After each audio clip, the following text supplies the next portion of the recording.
Hello student, welcome to Bidyadhari. তো আমাদের যে জিকে শর্ট সিরিজ চলছে, সেই জিকে শর্ট সিরিজে আমরা প্রত্যেকদিন যেভাবে গুরুত্বপূর্ণ কিছু প্রশ্ন উত্তর নিয়ে আসি, আজকেও কিছু গুরুত্বপূর্ণ প্রশ্ন উত্তর নিয়ে এসেছি, যেগুলি খুবই হেল্পফুল হবে তোমাদের আগামী দিনে যে সমস্ত এক্সাম রয়েছে, ডাব্লিউপি, কেপি, ডাব্লিউপিএসসি, গ্রাম পঞ্চায়েত, এই সমস্ত এক্সামগুলির জন্য খুবই হেল্পফুল হবে এই সমস্ত প্রশ্ন উত্তর। তো তোমরা এই জিকে শর্ট সিরিজটা কমপ্লিটলি মনোযোগ সহকারে দেখবে। তো আমাদের জিকে শর্ট সিরিজের প্রথম কোশ্চেন যেটি রয়েছে সেটি হলো, নিচের কোনটি সব থেকে হালকা ধাতু? নিচের কোনটি সব থেকে হালকা ধাতু? এটির অ্যান্সার হয়ে যাবে হচ্ছে লিথিয়াম। সব থেকে হালকা ধাতু কি হচ্ছে? লিথিয়াম। লিথিয়াম হচ্ছে সব থেকে হালকা ধাতু।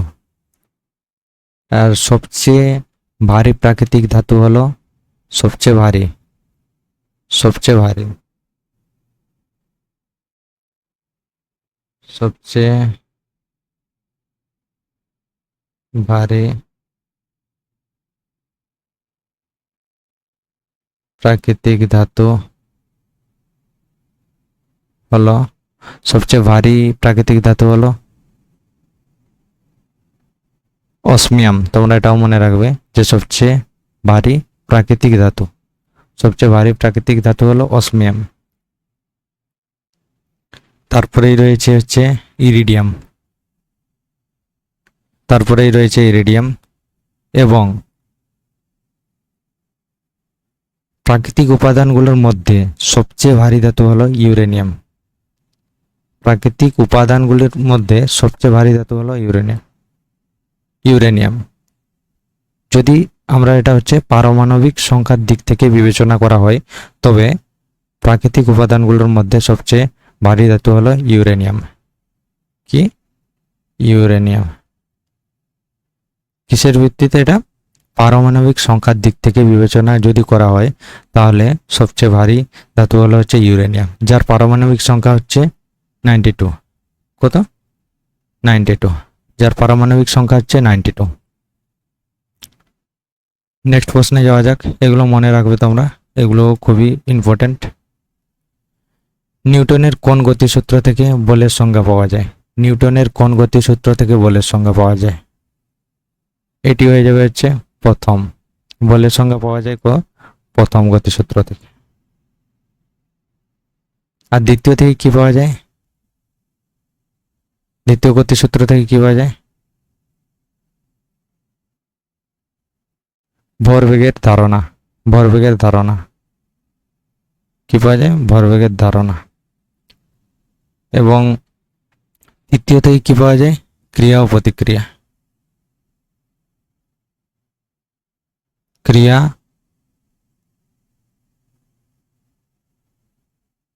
ক্রিয়া ও প্রতিক্রিয়া। তৃতীয় থেকে কি পাওয়া যায়? ক্রিয়া ও প্রতিক্রিয়া। এবং দ্বিতীয় থেকে পাওয়া যায় ভরবেগের ধারণা। তো তোমরা মনে রাখবে, বলের সংজ্ঞা পাওয়া যায় হচ্ছে প্রথম থেকে। বলের সংজ্ঞা পাওয়া যায় প্রথম থেকে। নেক্সট প্রশ্নে যাওয়া যাক। নেক্সট যে প্রশ্নটি রয়েছে সেটি হলো, ভারী জল বা হেভি ওয়াটারের রাসায়নিক সংকেত কি? হেভি ওয়াটারের রাসায়নিক সংকেত কি? এটি হয়ে যাবে হচ্ছে D2O। D2O। এটা কি? ও। D2O। অর্থাৎ D2 হলো হেভি ওয়াটারের হচ্ছে রাসায়নিক সংকেত। D2O হচ্ছে হেভি ওয়াটারের রাসায়নিক সংকেত। H2O তোমরা জানো, সাধারণ জল। H2O হচ্ছে সাধারণ জল। CO2 হচ্ছে, CO2 জানো তোমরা, কার্বন ডাইঅক্সাইড।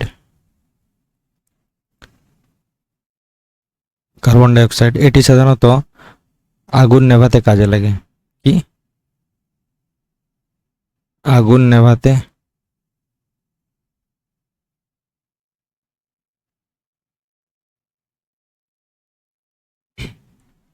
CO2 হচ্ছে আগুন নেভাতে কাজে লাগে এবং এটা সাধারণ জল। H2 হচ্ছে সাধারণ জল। আর NO2 তোমরা জানো, নাইট্রোজেন ডাইঅক্সাইড একটি ঝাঁঝালো বাদামি রঙের অম্লীয় গ্যাস। রং কিরকম? বাদামি। বাদামি রঙের কি হচ্ছে অম্লীয় গ্যাস, অম্লীয় গ্যাস। তো মনে রাখবে D2 হচ্ছে ভারী জলের রাসায়নিক সংকেত, D2 হচ্ছে ভারী জলের রাসায়নিক সংকেত। নেক্সট নেক্সট যে 4 নম্বর প্রশ্নটি রয়েছে সেটি হলো মানুষের শরীরে ইউরিয়া কোথা থেকে তৈরি হয়? ইউরিয়া হয়ে যাবে লিভার থেকে। কোথা থেকে? লিভার, লিভার থেকে তৈরি হয়। নেক্সট প্রশ্ন, লোহিত রক্তকণিকার আয়ু কতদিন? লোহিত রক্তকণিকার আয়ু কতদিন? 120 দিন। কতদিন? 120 দিন, 120 ডেজ, 120 দিন। মনে রাখবে এই প্রশ্নগুলো খুবই গুরুত্বপূর্ণ। আগামী দিনে যে সমস্ত কম্পিটিটিভ এক্সাম রয়েছে ওয়েস্ট বেঙ্গলে, সেগুলোর জন্য খুবই গুরুত্বপূর্ণ। সাধারণত গ্রাম পঞ্চায়েত, ওয়েস্ট বেঙ্গল পুলিশ এবং কলকাতা পুলিশের জন্য তো খুবই গুরুত্বপূর্ণ। সুতরাং এই কোশ্চেনগুলো তোমরা ভালোভাবে করে যাবে, অবশ্যই এগুলো থেকে তোমরা কমন পেয়ে যাবে। চাপের এসআই একক কি? চাপের এসআই একক কি? চাপের এসআই একক হচ্ছে পাস্কাল। কি হবে? পাস্কাল। পাস্কাল হচ্ছে এসআই একক। তাহলে জুল কিসের একক? জুল হচ্ছে কার্য, কার্য ও শক্তির একক। কার্য ও শক্তির একক কিসের? কার্য ও শক্তির একক, কার্য ও শক্তির একক। ওয়াট হচ্ছে পাওয়ার, পাওয়ার বা ওয়াট হচ্ছে পাওয়ার বা ক্ষমতার একক। তো এগুলো মনে রাখবে তোমরা, খুবই ইম্পর্টেন্ট এই সমস্ত প্রশ্ন। কোন ভিটামিন জলে দ্রবণীয়? কোন ভিটামিন জলে দ্রবণীয়? কোন ভিটামিন জলে দ্রবণীয়? তোমরা জানো ভিটামিন সি হচ্ছে জলে দ্রবণীয়। ভিটামিন কে কি করে থাকে? রক্ত জমাট বাঁধতে সাহায্য করে। কি হচ্ছে? ব্লাড জমাট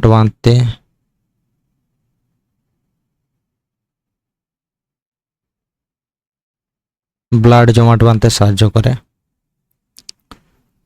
এর ফলে কি হয়? ভিটামিন এর অভাবে কি হয়? রাতকানা। ভিটামিন এর অভাবে কি হয়ে থাকে? রাতকানা। এবং ডি এর অভাবে কি হয়? ডি এর অভাবে রিকেট রোগ হয়ে থাকে, রিকেট রোগ। ডি এর অভাবে রিকেট রোগ হয় এবং এটির ফলে কি হয়? স্কারবি, স্কারবি, স্কারবি রোগ। মনে রাখবে এই পয়েন্টগুলো, মনে রাখবে যে পয়েন্টগুলো বলে দিলাম, এই পয়েন্টগুলো অবশ্যই গুরুত্বপূর্ণ, অবশ্যই গুরুত্বপূর্ণ, প্রত্যেকটি পয়েন্টই গুরুত্বপূর্ণ। পিতল কোন কোন ধাতুর সংকর? পিতল কোন কোন ধাতুর সংকর? পিতল হচ্ছে তামা ও দস্তার সংকর, তামা ও দস্তার সংকর। মানব দেহের বৃহত্তম অঙ্গ কোনটি? মানব দেহের বৃহত্তম অঙ্গ কোনটি? ত্বক। কি হয়ে যাবে? ত্বক।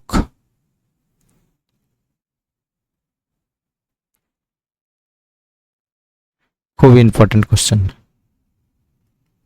আলোর প্রতিসরণের দ্বিতীয় সূত্রটি কার সূত্র নামে পরিচিত?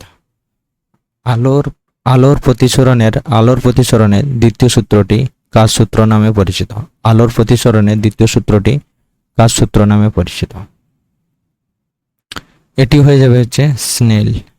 কার? স্নেল, স্নেল, স্নেলের। সিন্ধু সভ্যতা কোন কেন্দ্রে ঘোড়ার অস্থির অবশেষ পাওয়া গেছে? সিন্ধু সভ্যতার কোন কেন্দ্রে ঘোড়ার অস্থির অবশেষ পাওয়া গেছে? এটা হবে সুরকোটাদা। কোথায়? সুরকোটাদা। যদি বলা হয় লোথালে কি পাওয়া গেছিল বা লোথাল কিসের জন্য বিখ্যাত? এটি ছিল প্রধান বাণিজ্যিক কেন্দ্র।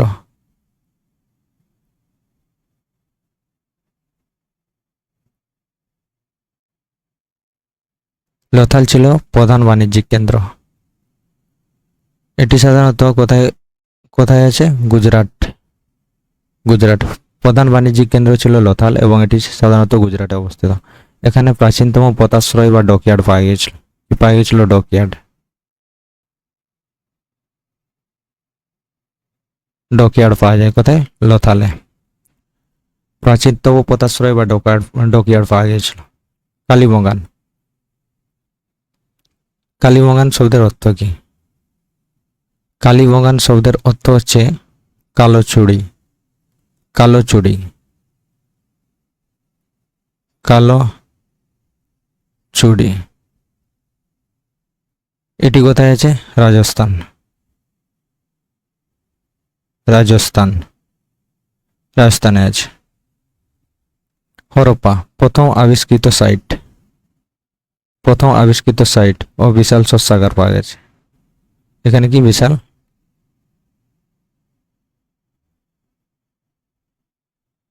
বিশাল শস্যাগার কি হচ্ছে? পাওয়া গেছে। বিশাল শস্যাগার পাওয়া গেছিল। এই পয়েন্টগুলো খুবই গুরুত্বপূর্ণ, তো এই পয়েন্টগুলিও সাধারণত তোমরা মনে রাখবে। আগামী দিনে এই পয়েন্টগুলোর মধ্যে থেকে অনেকবার কোশ্চেন এসেছে, যেমন এই বিশাল শস্যাগার, এটি অনেকবার রিপিটেড হয়েছে বিভিন্ন কম্পিটিটিভ এক্সামে। তো এইগুলো পয়েন্টগুলো তোমরা অবশ্যই মনে রাখবে। গৌতম বুদ্ধ কোথায় নির্বাণ লাভ করেছিলেন? গৌতম বুদ্ধ কোথায় নির্বাণ লাভ করেছিলেন? এটা হয়ে যাবে হচ্ছে বুদ্ধ গোয়া। কোথায়? বুদ্ধ গোয়াতে নির্বাণ লাভ করেছিলেন। সান্নাতে তাহলে তিনি সর্বপ্রথম কি করেছিলেন? ধর্মোপদেশ দেন। কি দেন? ধর্মোপদেশ।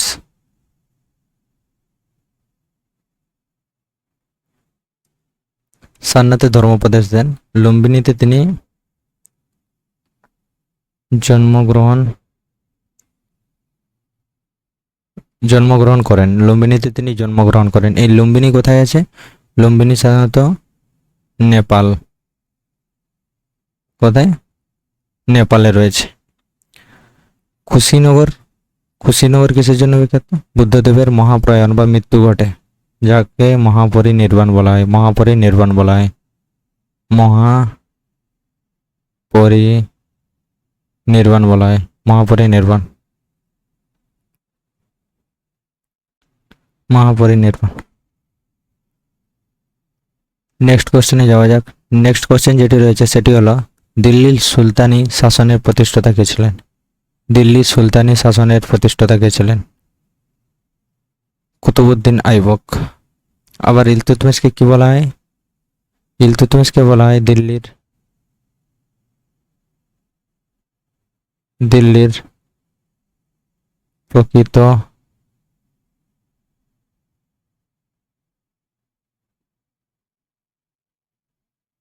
প্রকৃত প্রতিষ্ঠাতা। ইলতুৎমিশকে বলা হয় দিল্লির প্রকৃত প্রতিষ্ঠাতা।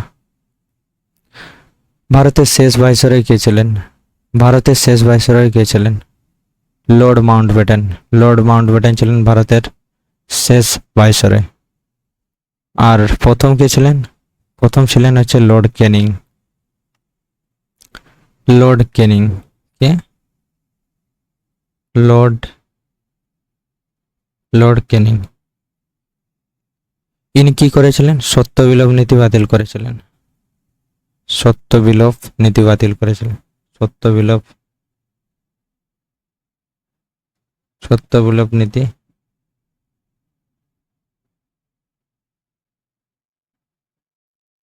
সত্য বিলোপ নীতি বাতিল করেছিলেন। ইনি কি করেছিলেন? লর্ড ক্যানিং সত্য বিলোপ নীতি বাতিল করেছিলেন। আর লর্ড মাউন্টব্যাটেন স্বাধীন ভারতের প্রথম গভর্নর জেনারেল ছিলেন। স্বাধীন ভারতের ইনি শেষ ভাইসরয় ছিলেন এবং স্বাধীন ভারতের প্রথম গভর্নর জেনারেল ছিলেন। প্রথম কি ছিলেন? গভর্নর। প্রথম গভর্নর জেনারেল ছিলেন স্বাধীন ভারতের প্রথম গভর্নর জেনারেল, প্রথম গভর্নর জেনারেল ছিলেন। যদি বলা হয় এক্ষেত্রে আরেকটি নাম উল্লেখযোগ্য, Lord Mayo. Lord Mayo. Lord Mayo সর্বপ্রথম ইনি সেন্সাস শুরু করেছিলেন। কি শুরু করেছিলেন? সেন্সাস বা আদমশুমারি। সেন্সাস, আদমশুমারি শুরু করেছিলেন। কে করেছিলেন? Lord Mayo. নেক্সট কোশ্চেন রয়েছে, স্বরাজ দল কত সালে প্রতিষ্ঠিত হয়? স্বরাজ দল কত সালে প্রতিষ্ঠিত হয়? 1923 সালে। 1923 সালে। ভারতের সব থেকে প্রাচীন পর্বতমালা কোনটি? ভারতের সব থেকে প্রাচীন পর্বতমালা হচ্ছে আরাবল্লী পর্বত। কি হচ্ছে?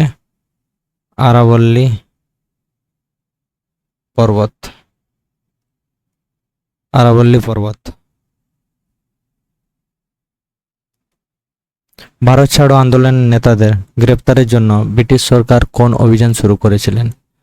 ভারত ছাড়ো আন্দোলনের নেতাদের গ্রেপ্তারের জন্য ব্রিটিশ সরকার কোন অভিযান শুরু করেছিলেন? Operation zero hour.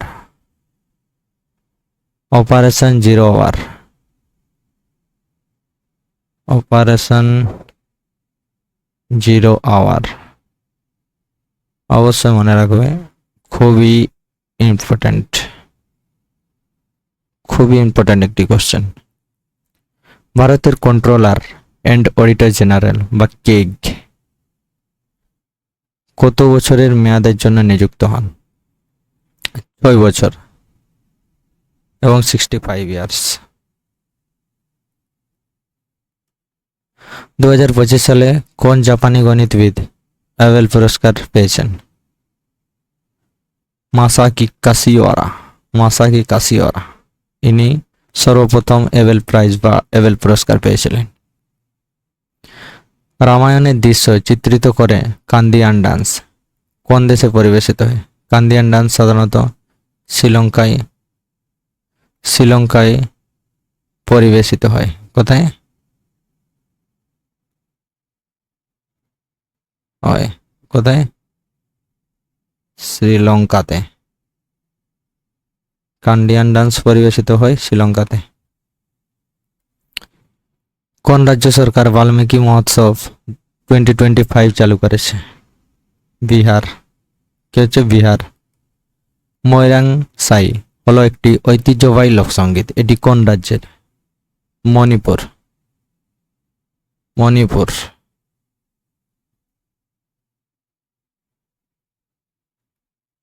ভারতীয় সংবিধানের মৌলিক অধিকার কোন দেশের সংবিধান থেকে নেওয়া হয়েছে? ইউএসএ, আমেরিকা যুক্তরাষ্ট্র। আর মৌলিক কর্তব্য হচ্ছে রাশিয়া থেকে নেওয়া হয়েছে। মৌলিক কর্তব্য হচ্ছে রাশিয়া থেকে নেওয়া।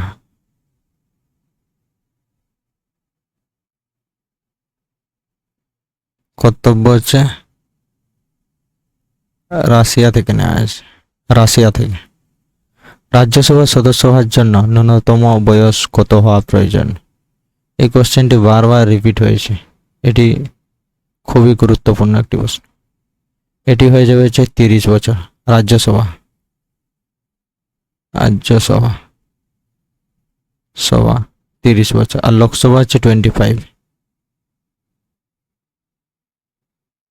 লোকসভা হচ্ছে 25, অর্থাৎ রাজ্যসভা সদস্য হওয়ার জন্য কত? 30 বছর পরে, 30 ইয়ার্স।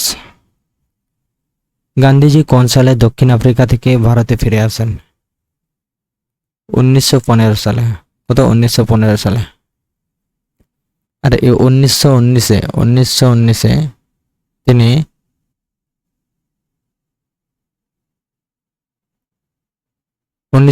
কি হয়েছিল? জালিয়ানওয়ালাবাগের হত্যাকাণ্ড হয়েছিল। জালিয়ানওয়ালাবাগ হত্যাকাণ্ড হয়েছিল, যার জন্য তিনি তার নিজের উপাধি ত্যাগ করেছিলেন। গান্ধীজি নিজের উপাধি ত্যাগ করেছিলেন।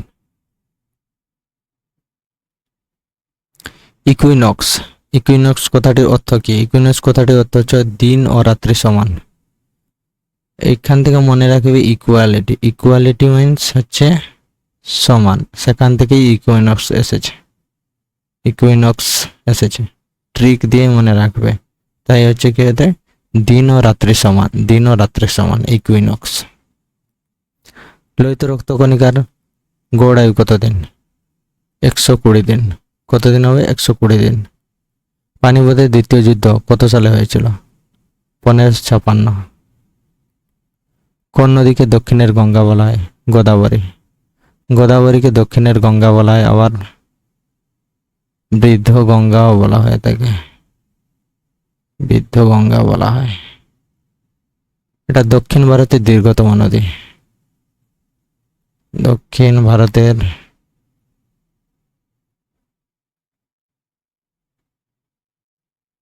দীর্ঘতম নদী, দক্ষিণ ভারতের হচ্ছে দীর্ঘতম নদী। কৃষ্ণা কৃষ্ণা এই নদীর উপর কি বাঁধ রয়েছে? নাগার্জুন সাগর বাঁধ,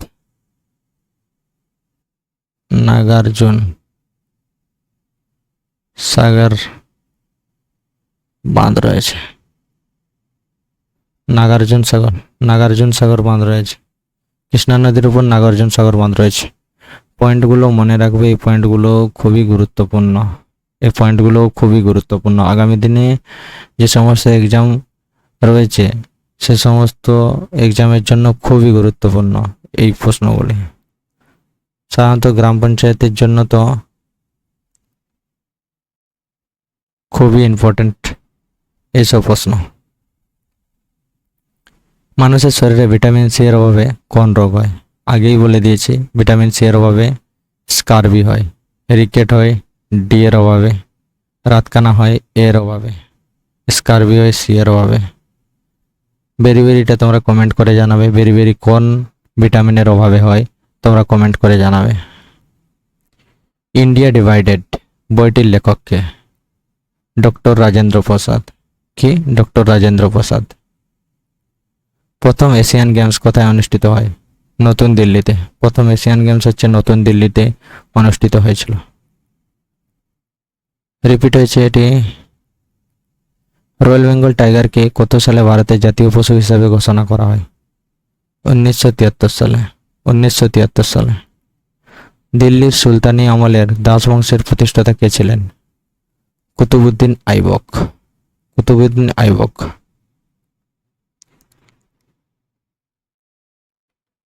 কোন শহরকে ভারতের সিলিকন ভ্যালি বলা হয়? বেঙ্গালুরুকে। বেঙ্গালুরুকে সিলিকন ভ্যালি বলা হয়। এই বেঙ্গালোরে হচ্ছে ইসরো রয়েছে, ইসরো রয়েছে।